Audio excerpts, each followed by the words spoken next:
mirror on the wall, who's the saddest one of all? Linda was never the good witch. Gossip and spreading rumors will be your downfall. She threw her into the dead ditch. Jealousy makes you lose everything, that's the cost. How about you just stay in the land of the lost? Besties with the witch of the west. Hate on us, but you're still obsessed. Getting you to be the big bad villain, babe, go get a psychoanalysis. Because I know I'm one in a million, but it's fine, I'll be your protagonist. You're talking too much, we can all hear your whispers. Calling us wicked is a little insulting. You gave them to her, but you can keep the rest with birds. Thought you were a girl's girl, but that's just disgusting.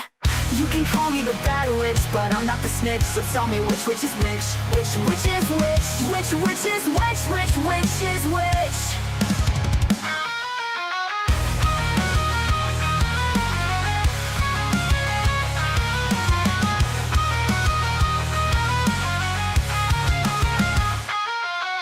Mirror on the wall, who's the saddest one of all? Glenda was never the good witch. Gossip and spreading rumors will be your downfall. She threw her into the dead ditch. Jealousy makes you lose everything, that's the cost. How about you just stay in the land of the lost? Besties with the witch of the west. Hate on us, but you're still obsessed. Hating me to be the big bad villain, babe, go get a psychoanalysis. Because I know I'm one in a million, but it's fine, I'll be your protagonist. Imagina un hombre que llega a mi negocio, tengo una panadería, hipotéticamente hablando, y entonces me dice: señor, tengo hambre, quiero pan. Y yo le digo: hey, llegó al lugar correcto, así que le voy a hacer un recorrido por mi panadería y le voy a mostrar los hornos donde generalmente se cocina el pan. Y él dice: bueno, ok, no tengo mucho tiempo, quisiera el pan. No, pero espera que le muestre los hornos maravillosos donde se cuece el pan. Ningún pan es como el nuestro, es el mejor. Tomamos a las 4 de la madrugada la masa, empezamos a trabajar en ella, le ponemos un poco de sal, algo de levadura, algunos ingredientes más, y tendrá el pan más extraordinario que jamás haya probado. Ok, ahora me puedo llevar el pan. Espere, porque lo voy a llevar a otro sector de la cocina donde tenemos las recetas para hacer pan. Y aquí están las recetas para hacer pan blanco, pan negro, pan rubio, pan mexicano y pan argentino. Y alguno que otro pan salvadoreño también. Y él dice: ok, pero me gustaría llevarme el pan. Espere. Le voy a mostrar cómo hacemos nuestro reparto de pan, porque hay muchas maneras de repartir el pan. Finalmente el cliente dice: mire, ¿me va a dar el pan o no me va a dar el pan? Y yo le digo: bueno, pan no tenemos. Pero si quiere le puedo explicar cómo es que lo hacíamos hace mucho tiempo.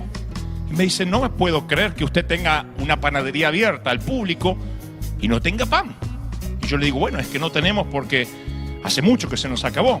Pero puedo explicarle. Nadie explica cómo hacer pan.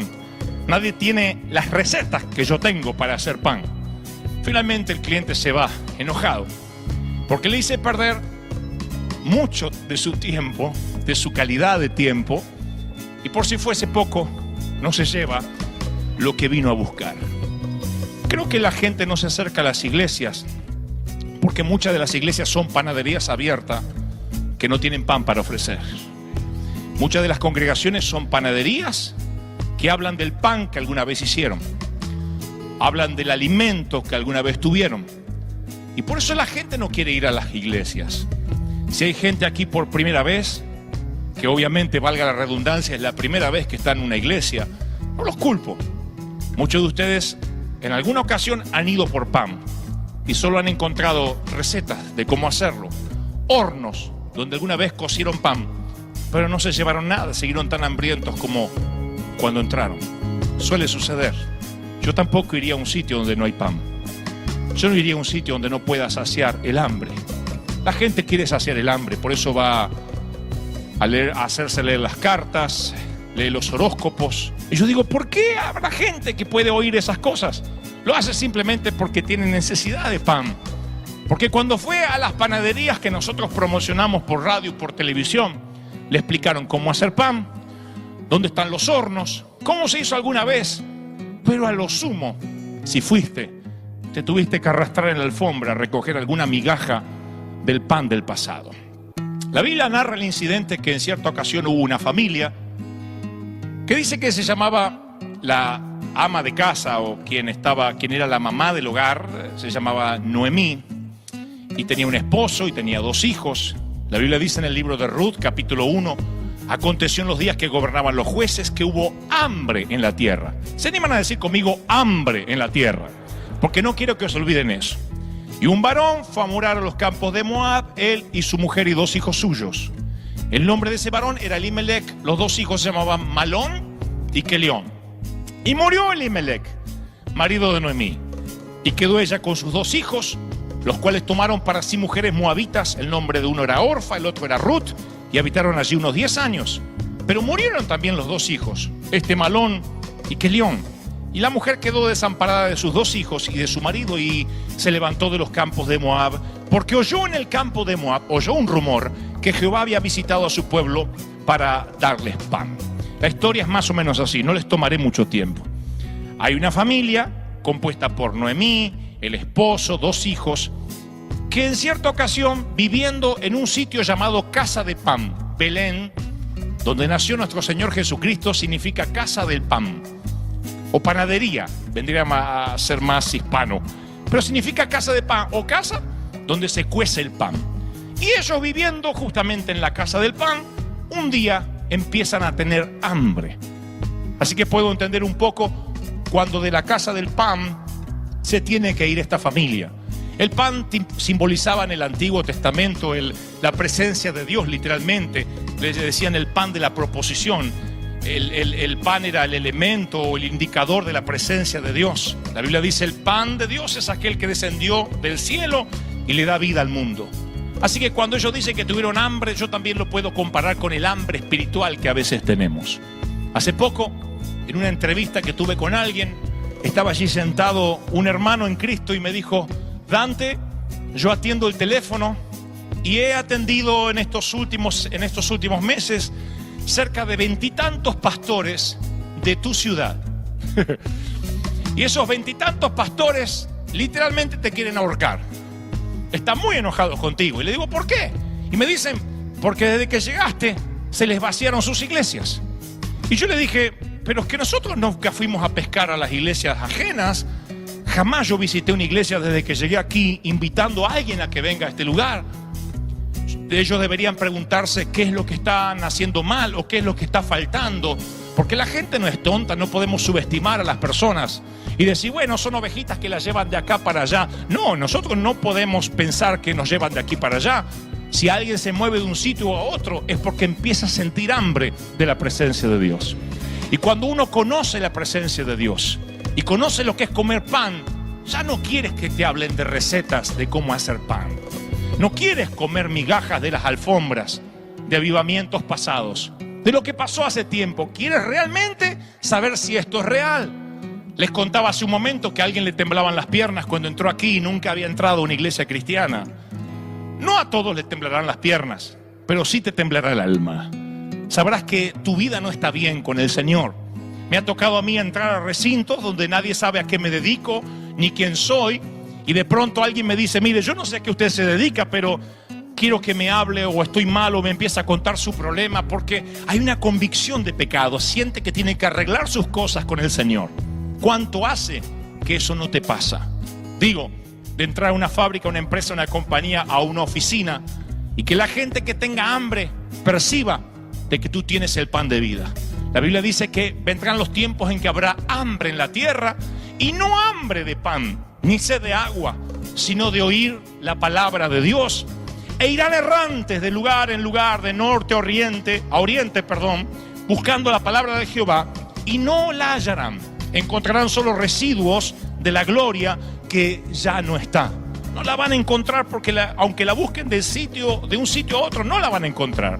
Entonces yo quiero decirles a los pastores amigos, a quienes respeto y amo con todo el corazón: no es la culpa de la catedral, no es la culpa de este pastor que la gente se esté yendo. Si aún la gente se empieza a ir de aquí, tampoco será la culpa de la gente. En todo caso será que la presencia de Dios no está.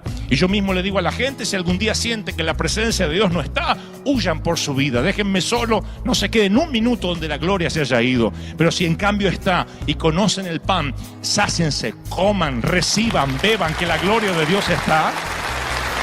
Y no hay nada mejor que eso. Pero si no hacen las cosas bien, yo no tengo la culpa. La gente no se va porque alguien los engaña. Nadie roba ovejas. La gente se va cuando tiene hambre, como hizo Noemí con este esposo, como hizo Noemí con sus hijos. El Señor en cierta ocasión entra a Jerusalén. Lo solemos recordar en Easter. Él entra a Jerusalén montado en un pollino, en un burro. Es la entrada triunfal a Jerusalén y la gente le arroja palmas mientras que él va caminando. Y de pronto cuando él entra a Jerusalén se hace un desfile, una bulla. Y el sumo sacerdote y los que estaban dentro del templo se molestaron por la bulla que había afuera. ¿Saben por qué se molestaron? Porque estaban dentro del templo orando, esperando la venida del Mesías. Y entonces decía, que esa chusma se calle, estamos orando para que venga nuestro libertador. Y no se dieron cuenta que por estar metido dentro del templo se estaban perdiendo la mejor visitación que jamás tendrían. El Señor pasaba por la puerta de su iglesia y no se daban cuenta. Claro que si el Señor, en vez de haber montado un burro, hubiese montado un encabritado semental blanco o un carruaje dorado, no sé, con una falange de soldados, habrían dicho, wow, este es el Mesías que esperamos. Pero montado en un burro, no es el Mesías que esperamos. Ese es un payaso que dice ser el Hijo de Dios. Él no es lo que estamos esperando. Los religiosos no querían un libertador de las opresiones espirituales. Querían un libertador de la opresión romana. Querían un tipo que los lleve contra la mano opresora de Roma, del César. Y no alguien que les iba a liberar el alma. La cosa es que siguieron diciendo, vamos a seguir orando que venga el Mesías. Mientras que el Mesías pasaba por la puerta, casi delante de sus narices. ¿Quieren que les diga cuál es mi preocupación? Que si el Señor no encuentra un sitio donde realmente valoremos el pan, si el Señor no encuentra una iglesia viva donde realmente los milagros y los cambios de vida ocurran, Él pasará de largo la religión organizada. Lo ha hecho ya una vez. Alguna vez pasó por esta tierra y no entró a las sinagogas más, sino que se dedicó a predicarle a las prostitutas, a los borrachos, predicarle a los que estaban en la calle. Jesús era un Jesús urbano, alguien que iba y amaba a la gente de la calle. Esto va para los que hoy están por primera vez, para los amigos, para los que nunca estuvieron en una iglesia y dicen, yo no sé si encajaría en esta iglesia. Claro que sí. Esta iglesia podrá tener cristales muy bonitos, pero justamente Cristo vino, nació en Belén para darte acceso a esta vida eterna. A ti, que eres el menos indicado o el que te sientes más pobre o más indigno o más sucio o más pecador, es por ti. De esto se trata este negocio. ¿Cuántos aplauden a ese Dios maravilloso? Que deja de lado la religión para darnos acceso a nosotros. El tema es que cuando la gente va a una iglesia y el pan no está allí, solo hay migajas del mover de Dios que ocurrió en el año 70, en el año 80. Cuando tú vas a un lugar donde no hay pan de Dios, yo digo siempre que el mejor lugar para ocultarte, para ocultarse un carnal o un pecador, es una iglesia muerta. Es el mejor lugar para que te ocultes. Si estás muerto espiritualmente, si vives en pecado, el mejor lugar para que nadie te moleste es una iglesia muerta, donde no hay presencia de Dios. Allí no hay convicción de pecado. Hay un montón de iglesias en los Estados Unidos que hacen sentir cómodo a la gente. Aquí no hacemos sentir cómoda a la gente. Aquí te confrontamos con el pecado y te decimos, Dios te ama, pero tienes que cambiar de vida. Dios te ama, pero no puedes seguir siendo un adúltero, un fornicario. Tienes que cambiar. Puede que te moleste, puede que no vengas nunca más, pero así funciona cuando hay pan. Aquí no te hacemos sentir cómodo, porque nunca el Espíritu Santo te hace sentir cómodo cuando hay tantas cosas para cambiar. Ese es el mover del Espíritu Santo. Luego hay iglesias que parecen clubes sociales, donde la gente puede tomar café, pasear por el campus, donde se le dice que todo está bien, donde se le explica qué dieta deben comer. Y la gente dice, voy a esa iglesia porque ahí sí, 1 horita y te vas a casa. El pastor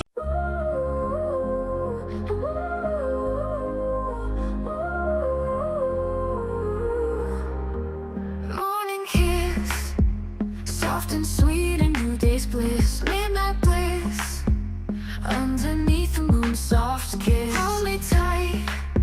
In the dark, you're my guiding light. Can't resist. In your arms, everything feels right. Ah, in every touch, my heart ignites anew.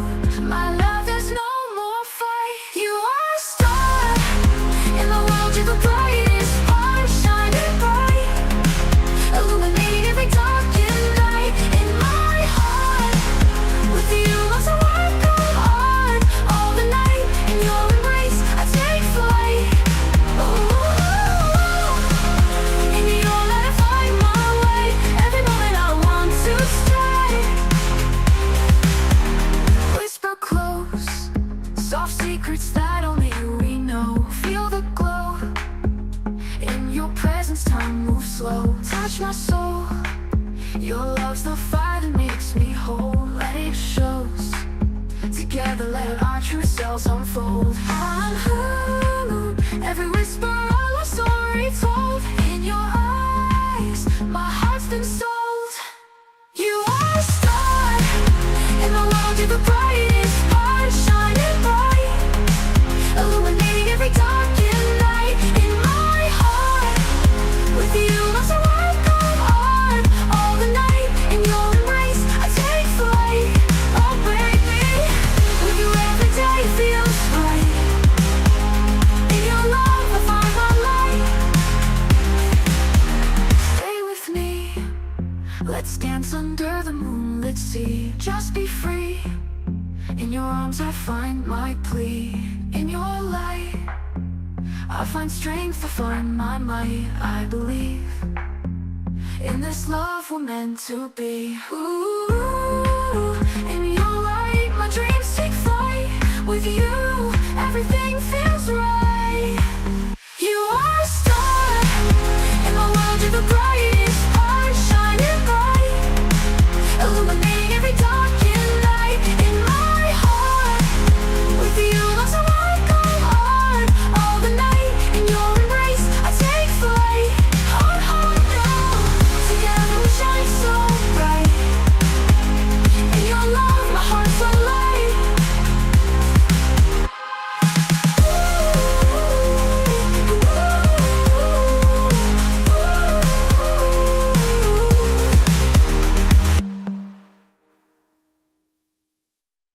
Ni te molesta.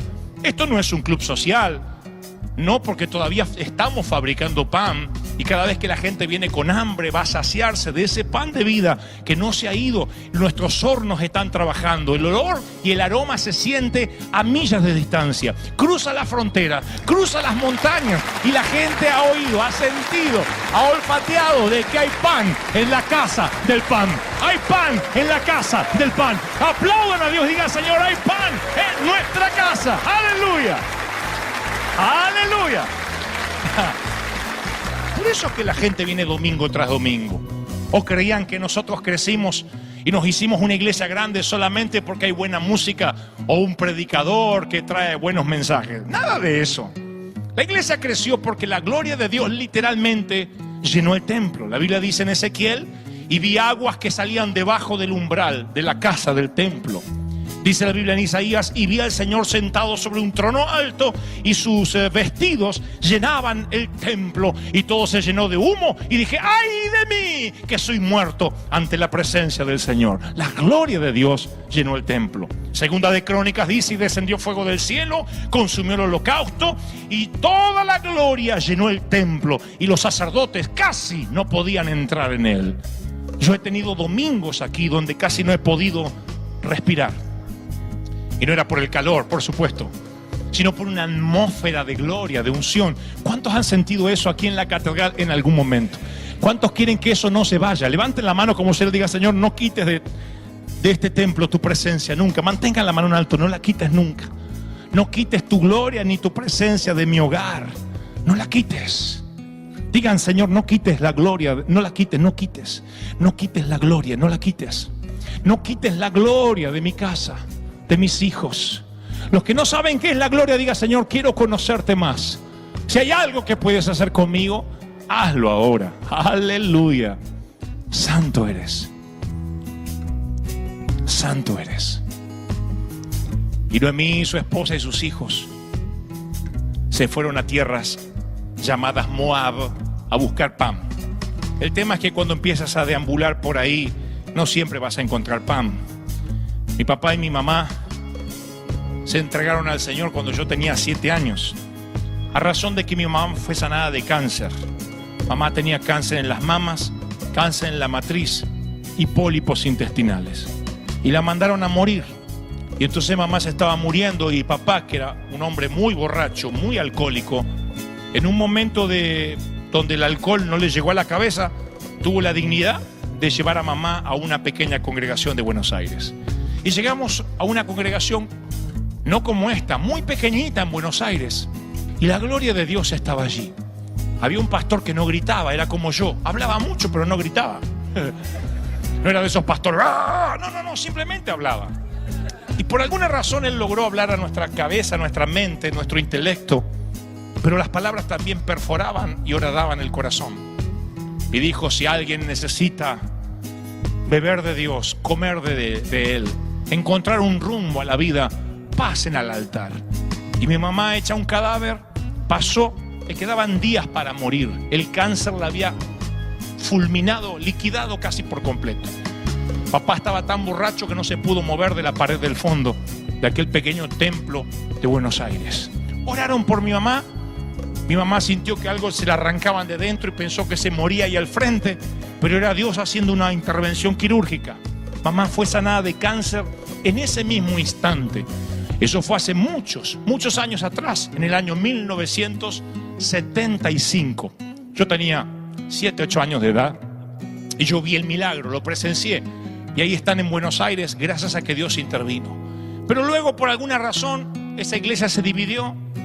La gente se empezó a ir de la congregación y nosotros descubrimos que teníamos hambre.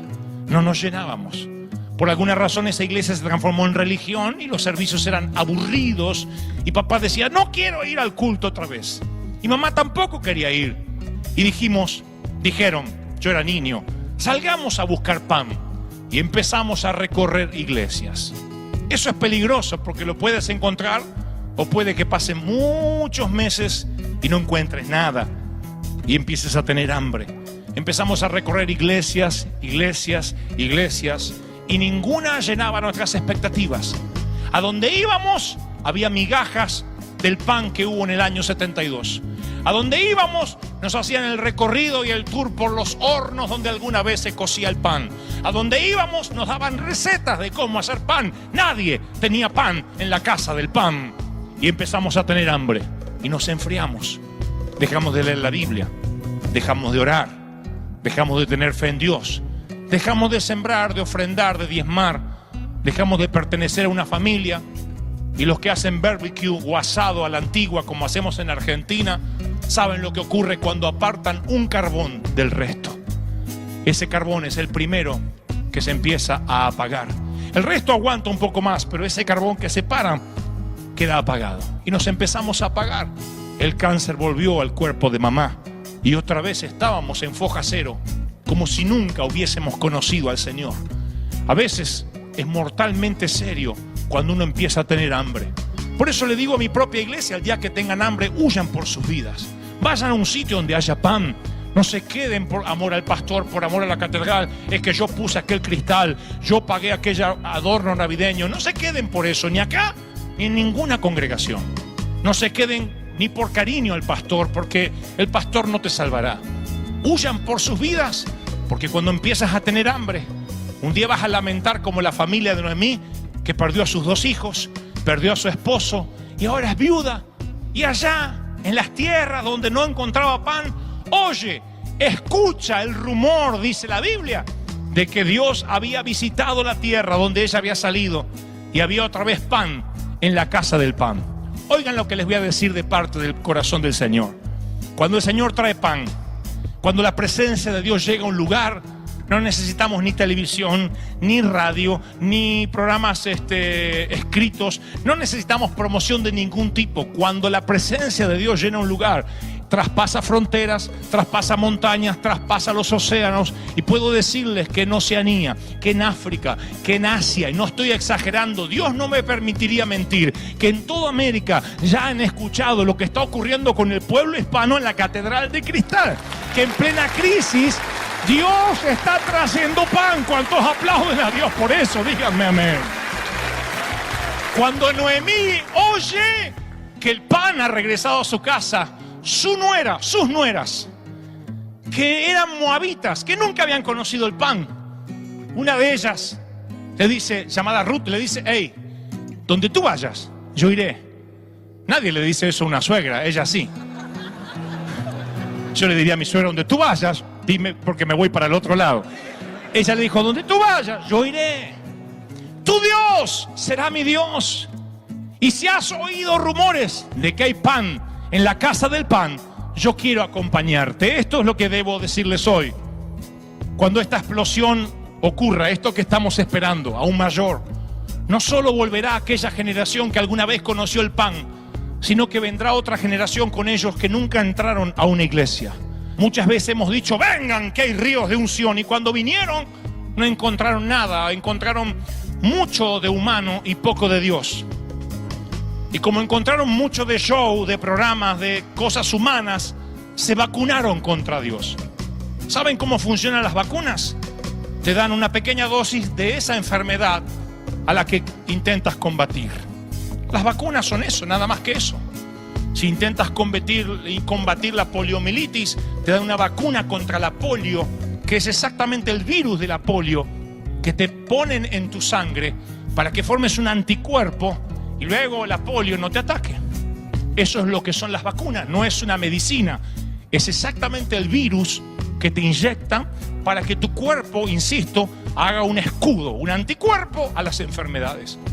Y cuando traemos un ser querido a un lugar donde no hay pan y la gente dice: esto era lo que me decías, y en todo caso pasan al altar a agarrar pequeñas migajas de un pan que hubo hace 40 años y se van con sabor a pan duro en la boca, se vacunan contra Dios. Se les hace un anticuerpo que no los metes en una iglesia nunca más en tu vida. Me ha pasado de llevar seres queridos a la iglesia que dijeron: por favor, no aguantaba más. ¿Saben por qué? Porque había mucho de humano, muchas canciones preparadas, muchos niños disfrazados de corderitos, pero no había presencia de Dios. ¿De qué me sirve hoy hacer un show y sorprender a los inconversos si Broadway es mi competencia y siempre van a hacer un show mejor que nosotros? Los shows no cambian vidas. Los programas humanos no cambian vidas. Las iglesias muertas solo hacen sentir cómodo a la gente, pero no cambian vidas. Y entonces nosotros decidimos no preparar un gran show hoy, sino traer lo que siempre tenemos: la presencia del Espíritu Santo, el pan, en la casa del pan. Y la presencia del Espíritu Santo traerá a los que se fueron y a una nueva generación que dirá: yo quiero ir contigo. Yo sé que vienen almas nuevas. Personas que nunca han entrado a una iglesia van a desesperarse por entrar aquí a donde Dios nos lleve, porque Dios ha traído pan a la casa del pan. Te van a decir: si de veras oíste de que hay pan, yo te quiero acompañar. Asegúrense de que haya pan en la casa de Dios. Y si hay pan en la casa del pan, los hambrientos vendrán de a miles, cientos de miles que se mueren de hambre espiritual. Solo necesitan oírte decir que hay pan en la casa. Solo lo único que tienes que decir es: te invito a la iglesia porque hay pan. ¿Pero qué hay? No te lo puedo explicar, pero el hambre se te va a ir. Hay palabra de Dios. Hay palabra que viene de los cielos. Hay un hombre que no viene a hablar lo que quiere hablar, simplemente él es el hombre, el canal, pero Dios nos habla a través de él. Adoramos a Dios, la gloria está allí. Durante 2 horas la vida te va a cambiar, y te va a cambiar para siempre. Y los hambrientos vendrán por un saco de pan. Los hambrientos vendrán. No tenemos excusa para no predicar, iglesia. Las ovejas son las que se reproducen y dicen: ¡hey! Hay pan en la casa del pan. Hay pan, se come, nos alimentamos. La gloria está allí, la presencia está allí. ¡Aleluya! ¡Aleluya! ¡Aleluya!